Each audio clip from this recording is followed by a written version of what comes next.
Guys, so today's video is a stripped down challenge video.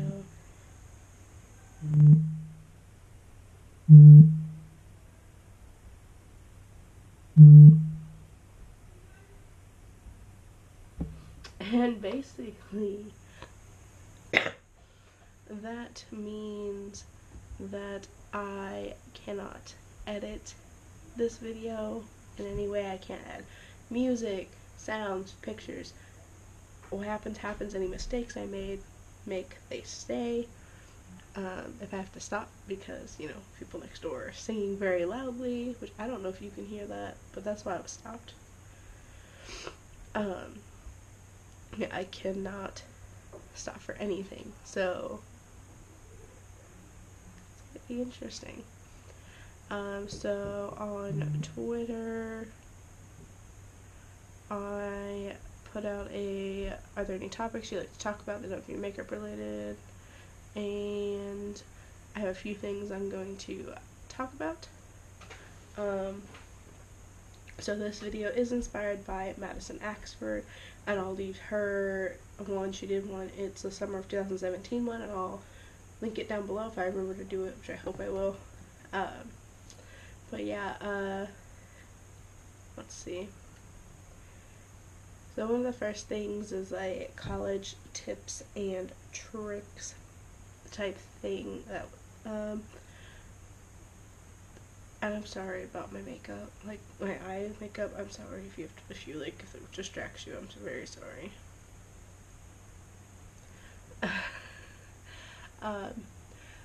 But one of the biggest tips that I can give you is have either a planner that you write everything down in. Like I have a planner and I have a wall calendar, and I put everything on there, and I use, instead of having to write everything with like a dry erase marker, I do put sticky notes up on mine. Like I'll write assignments to do that day or things I need to do that day and put them on sticky notes. I do write some things in just dry erase marker, like when I have meetings for work or when I have club meetings, advising appointments, events. Like I have a show me day this Saturday that I'm working. Things like that. I do write actually on the board, unless I do have other stuff that day, which hasn't happened. But yeah, definitely keeping yourself organized is a huge thing that you need to learn how to do in college, because nobody's gonna do it for you. And I mean, yes, some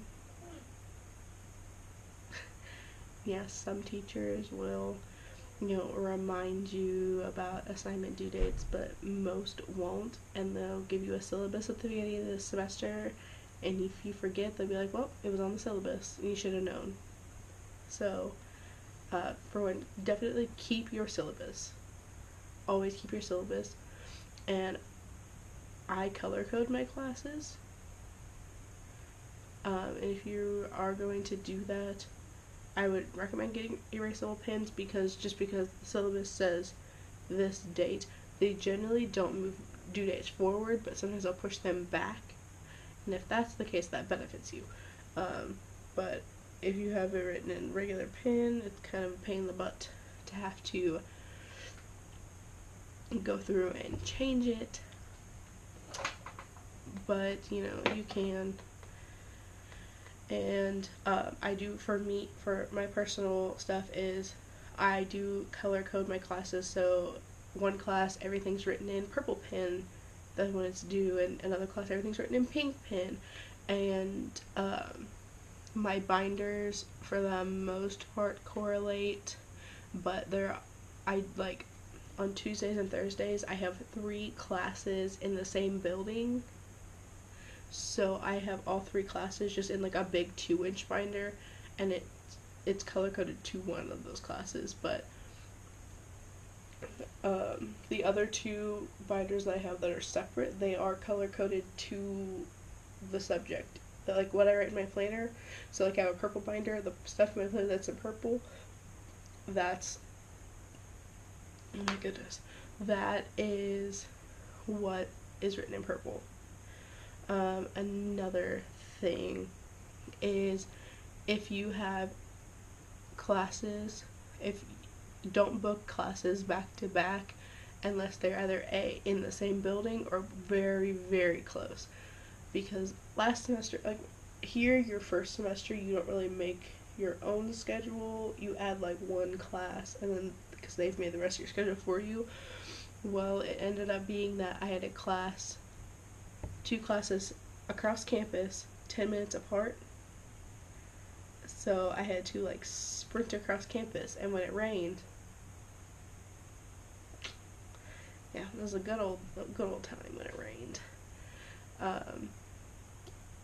And so I made sure this time that now I wish I had class. I have no classes back. Well, I have one class back to back, but the buildings are very, very close, and I have 15 minutes for that one, so it's not that bad. I always make it on time. But now there are 3 classes I have all in the same building that I wish I could have back to back, but I can't because they weren't offered like that. So definitely a planner, and don't schedule classes like that, and find something to do on campus. Don't just sit in your room all the time. That's what I did for the most part last year. And like I did do a leadership program first semester last year.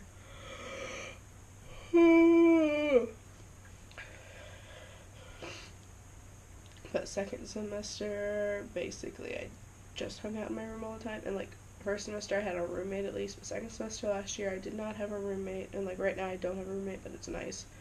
And like right now I have an on-campus job, so I'm definitely, involved on campus, and I'm in a club, and but yeah, find something to do, whether it be a club, getting an on-campus job or an off-campus job. Just join something, get yourself involved some way, because making connections is very important when it comes to the working world. Like, very, very important.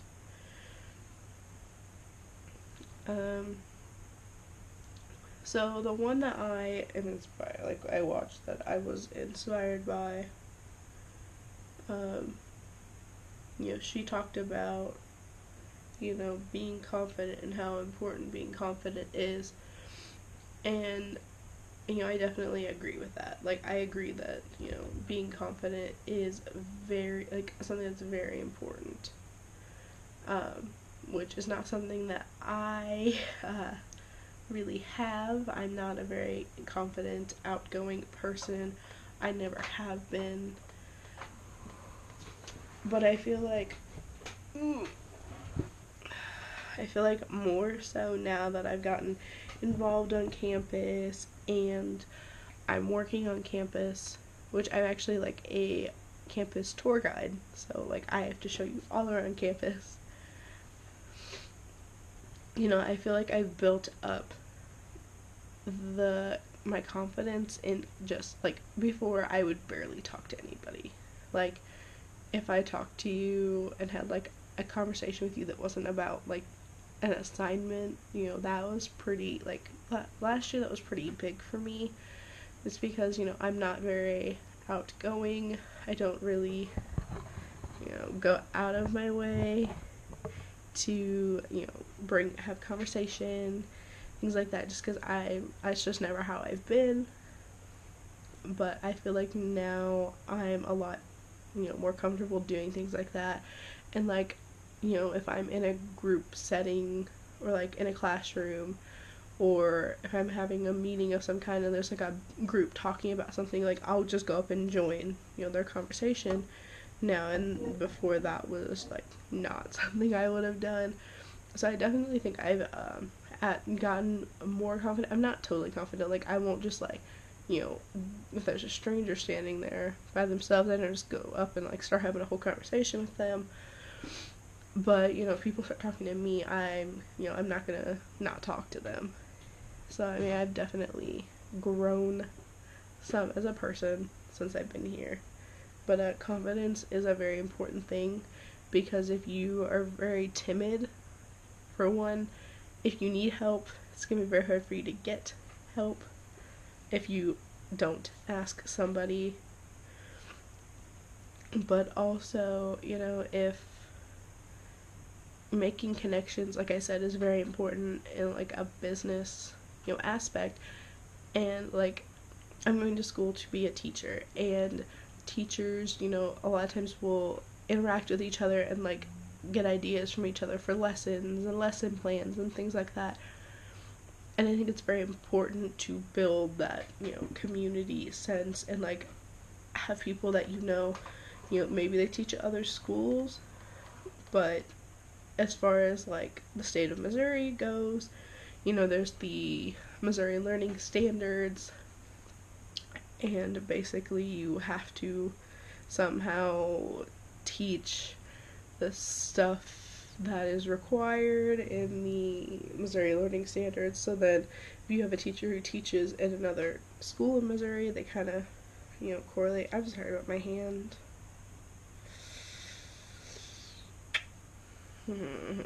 um, but it all kind of correlates, so that it's nice to have those connections of teachers at other schools, and it just looks good, when you're prepared.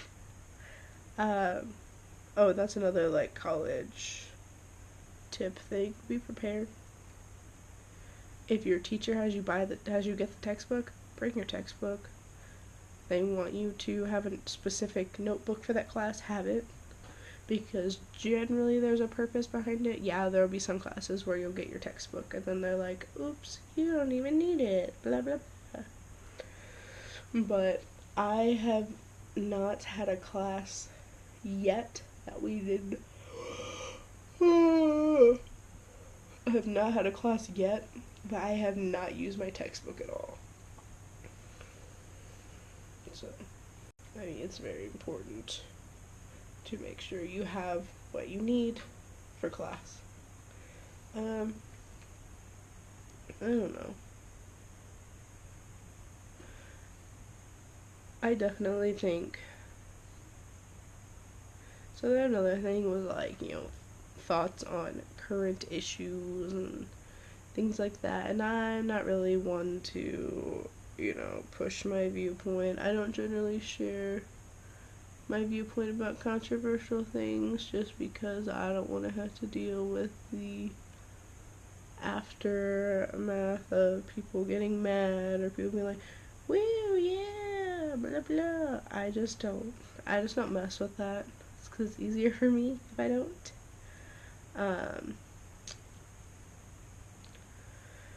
But yeah, I mean, all the people. Oh my gosh. Okay, well, that's gonna be interesting since I can't edit that out. Okay, fake eyelashes are off. I'm gonna put on some mascara though, because I feel like I look weird.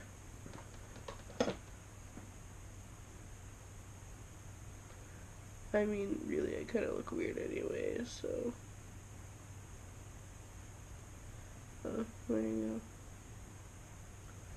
Say hello to yourselves.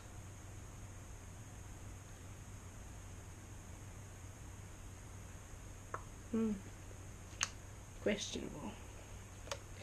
Very questionable. But I mean, it's very sad, all the people that lost their homes and all the hurricanes, and there are people who lost everything in those hurricanes. I mean, that's very sad, but I mean, it's just one of those things where when disaster strikes, it kind of unites the country as a whole. And I think that I mean, not to say that, having natural disasters is great, but I think it's great that, at a point where people need others, we're willing to put aside differences and help anybody who needs it. I think that that's awesome. But I think that it's sad, all the people that lost their homes, lost everything. I mean, they probably lost things that they can't get back, like, any pictures, things like that are or like if it was like a quilt their great grandma made and their great grandma passed away. I mean, those kinds of things are not replaceable. And so it comes to the point of, yeah, there's all these people, donating money, donating food, clothes, anything else. But there are things that can't be replaced. And that's why, for one, that's why having like a fireproof, waterproof, whatever, safe is very important. And digitizing your photos on like a, not like on a flash drive that you could lose or something like that, but like digitizing all your photos in a way that if something happened, you can still have all those. So that's something that's really important that a lot of people don't think about until it's too late. I think it's sad that all the people, with all the hurricanes and flooding, lost so much. And it's great that people are, don't get me wrong, it's great that people are, donating stuff, raising money, and everything like that. But those people that, act like they're donating or raising money for a certain thing and they're not, those are horrible people. Um, but yeah. And the tragedy that happened in Vegas, that kind of stuff is horrible. But, at any given time, something can happen at any time. Like, nobody expected that. It happened and nobody expected it. And that's how a lot of those, disaster, like natural disasters, there was really nothing that you could do. There was no way to stop that. But like, who expected there to be a shooter? Nobody. Because it's just such a happy place that's just not something you expect. And I feel like so many people forget that,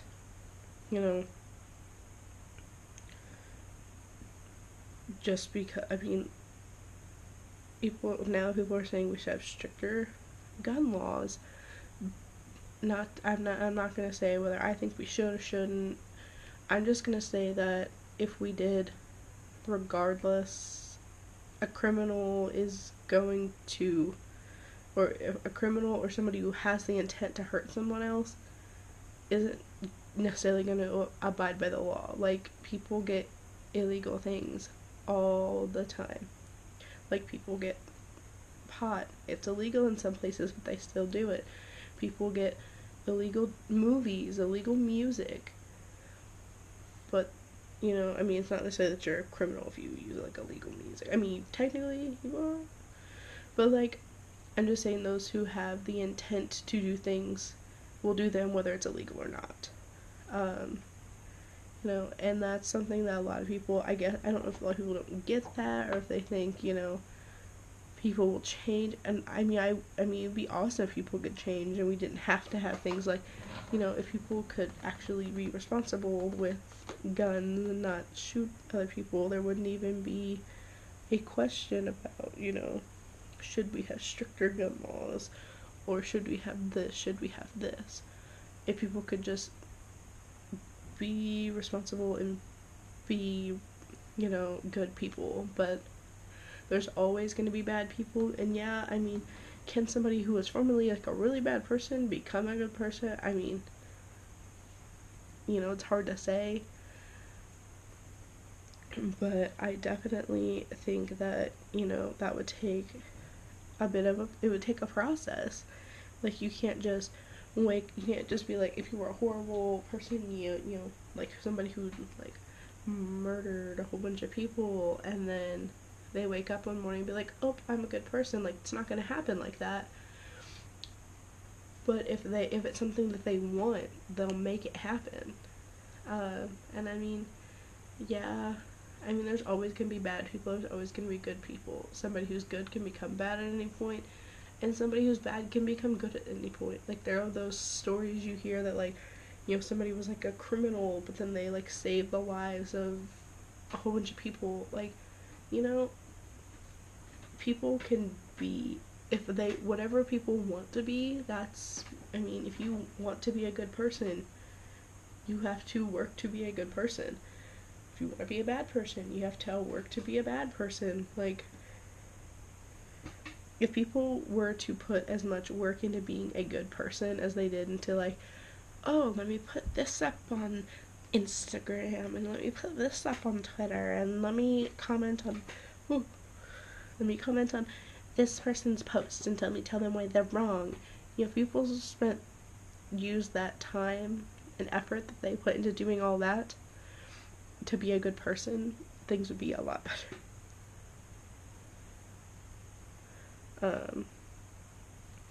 But you know, most people won't do that because it's the day and age we live in. And I mean, that's sad, but it's true. Oh